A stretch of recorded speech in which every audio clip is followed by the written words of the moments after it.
what makes a good educator? I base my whole teaching philosophy around care and around care. Just care for the student, care for the classroom, care for the materials.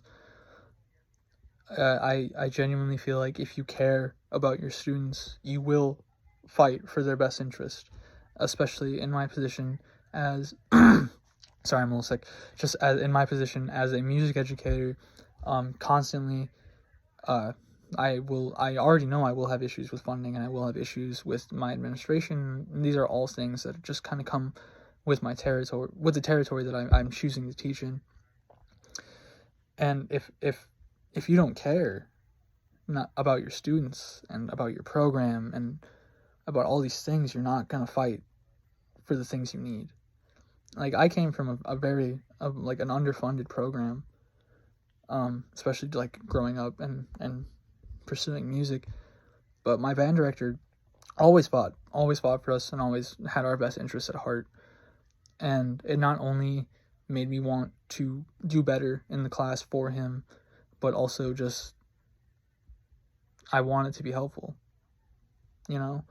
And that's where teaching starts, especially in the band classroom. If you can tell your band director cares and is really passionate about what they're doing, that's going to leak and it's going to go into your students. And there is kind of an expectation with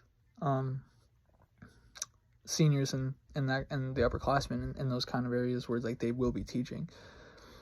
And to inspire your students not only to perform well and to play their music well, but to inspire them to teach is something that I hold very dear to myself. And